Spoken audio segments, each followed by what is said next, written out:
असह्य होतंय तुला सगळं. इतका भार घेऊन फार ओझं वाटतंय ना तुला. तुझं हे सगळं ओझं आज रिकामं होणार आहे बघ. आता मी सांगतोय ना ते कान उघडे ठेवून लक्षपूर्वक आणि शांतपणे ऐक. आता समज रस्त्यातून तू एक वजनदार गोष्ट तुझ्या उजव्या हातात धरून चालतोयस. सुरुवातीला चालताना तुला तितकासा भार जाणवत नाहीये, पण जसं जसं तू पुढे सरसावतोस तसा तुझ्या हातावर अधिक ताण येतो. आणि मग अशा वेळेस तू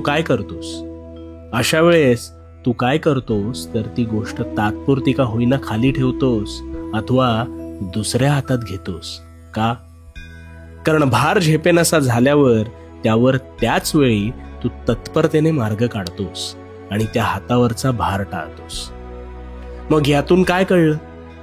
ज्यावेळी भार होतो असं वाटतं त्यावेळी त्याच वेळेस त्यावर तोडगा काढणं हे भाग असतं. आणि हो, भार हा शरीरावर आल्यावर तू झटकून काढतोस, पण मग मनाचं काय? मानसिक स्वास्थ्य तू तितकंसं गांभीर्याने घेत नाहीस आणि इथेच सगळी गफलत आहे. तुझ्या ह्या ताणतणावाची कारणं ना ही अनेक असू शकतात, पण मग ती कारणं धरून बसशील तर त्यात तुझीच फरफट होणार आहे आणि होतीये. मग अशा वेळेस काय करायचं? तर मनात गोष्टी न चघळता जसं हातावरचं ते ओझं झटकलंस ना तसं मनावरचंही ओझं झटकून टाकण्यासाठी बोलून व्यक्त व्हायचं. आता तू म्हणशील तर कोणाशी बोलायचं? तर जिथे तुला मन मोकळेपणाने बोलता येतं ना अशा कोणत्याही व्यक्तीशी बोल. पुरता भार निघून जाईल बघ. अथवा कोणालाच सांगायचं नसल्यास तुला ज्याचा त्रास होतोय ते तुझ्या दैनंदिनीत लिहून काढ. आता तू म्हणशील याने काय होणार आहे?